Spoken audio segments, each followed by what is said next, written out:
When I cut my fingers off, it was on a Saturday afternoon, and I'd gone to the hospital. From there, I had actually decided, when I was in the emergency room, that I'm going to make a set of fingers for myself. I originally asked a lot of people for some help, and I sort of was turned down before you could even open up a discussion with people by saying it's impossible. And the more people told me it's impossible, the more I decided that it is possible, you know. And I started investigating things online and all the different prosthetics that are available, and none of them are trade friendly and none of them are functional, as in returning functionality to your hand as a tradesman. I first started thinking about prosthetic hands and fingers when I was 12 or 13 years old in shop class and terrified of power tools. Ivan played a very important role in this. His ideas and stuff were great for the project. I have a background in mechanical special effects, primarily making mechanical props, and one of the things that I built in the past were essentially giant puppet hands. Richard contacted me after seeing a video of one of the mechanical prop hands and offered me the opportunity to collaborate with him. We started experimenting with 3D printing and utilizing the machines that MakerBot provided. We got the printers, and then Ivan was already back in the US. I would do sketches and scan them and send them over, email them over, and then he'd script something and send it, the file back, and I'd print it, and then I'd say, no, hang on, this is not working, and change this and change that, and it was up and down. The impact that utilizing the MakerBot Replicator 2 had upon our design process was incredible. It dramatically increased the speed at which we could prototype and try out ideas, and gave us the ability to both hold a physical copy of the exact same thing, even though we were separated by 10,000 miles. Originally, it wasn't a consideration to help other people. It was all just about me at that stage. And then as we went along, and so one prototype became another one, and so on and so forth, I saw that this could help many other people. Liam was born without fingers. Having two previous kids with all 10 fingers, it was quite a shock for us. Liam's mom, Yolandi, she sent us a message on Facebook, because we had now put this and opened up a little page on Facebook. And she contacted us with just a little message, and then I sent her my cell phone number, and then we had a chat, and she said, you know, she'll do anything to be able to try and make Liam's life easier. So I hadn't at that stage even thought about a complete hand, or amniotic band syndrome that's the first time I've ever heard about it. I've never seen it, you know. And she came along and I had a look at all of this, and we decided, you know what, let's just make a complete hand. It was something I never thought of, that, you know, a person can do. And to see him the first time grasp something and have it in his right hand, it was amazing. Put it down and then pick it up again. Now pick it up and... Yeah, that's right. Clever boy. The hand that we developed for amniotic band syndrome children and adults is driven by the motion of the wrist.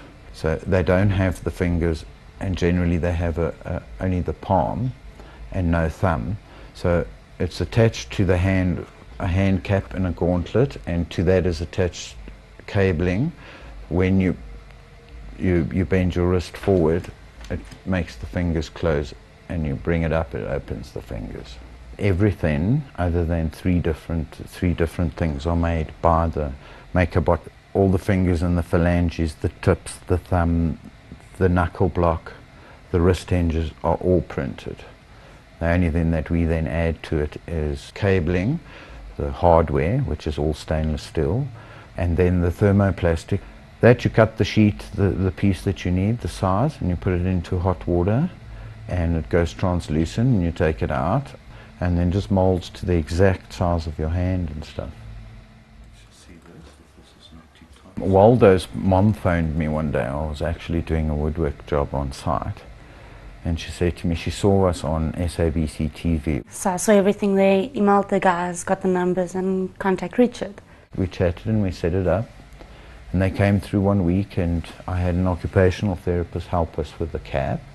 We made the cap, everything. He had a lot of dexterity problems and the OT gave him some exercises to do. And by the time he had left us, he could already move his wrist a whole lot more than he originally could. He's really keen on wearing it. I think if he could go to bed with it, he would also do that. It makes him more, I'm now something special, I'm someone special. With the MakerBot, as he grows, all we do is we scale it up and print him another one, and the hardware just gets taken from that, put onto the new hand, and then we'd like those hands returned so then we can then filter it onto the next person. It actually brought some tears to my eyes to know that he'll be able to function like normal other kids with two hands, be able to play ball, play cricket, play rugby, drive his bike, everything like a normal child, hold a glass with two hands. So it was really amazing, and to see the joy in his eyes also, it made me really happy. It's fun to have, awesome, and I can do almost everything with it. When you're busy making one of these hands and you make a mistake and you break something or you drill it wrong or something like that, you just go in, set up the machine, and you print a whole new set of parts. This 3D printer actually makes it a lot easier for Richard and Robohand to do the printing. The MakerBot and being able to swap files up and down via the internet cut our sort of prototyping down from a week down to 20 minutes. It was incredibly fast. For a first-time user, I think he's pretty amazing, and you can see that he's open to the hand doing things that he wants to do. Dylan's father contacted me and said that he's actually a friend of Liam's dad, and he's been watching it all and he'd like to give his son an opportunity and see if I can help him as well. We are one of the first people to test out this new piece of equipment, and as I saw today and on the finished product, my boy is very happy, which makes me happy. If somebody has a child that's got amniotic band syndrome and wants to make their own hand, we actually believe it's possible. On Thingiverse we've put all the files and everything needed. All they have to do is get access to a 3D printer, print out the hand, put it all together. We suggest you find an occupational therapist to help you with the gauntlet and the hand cap, but we also don't think it's impossible if you want to apply your mind to actually do the whole thing yourself. I am actually quite excited of having a Robohand. I'm excited to try cricket, golf and go swimming with it. On Tuesday, when we're going to play cricket, I'm going to be able to catch the ball at that right and now. When I saw Dylan's little face light up, your heart just skips a beat. You're so proud, you're sad, all your emotions all at once. It's amazing.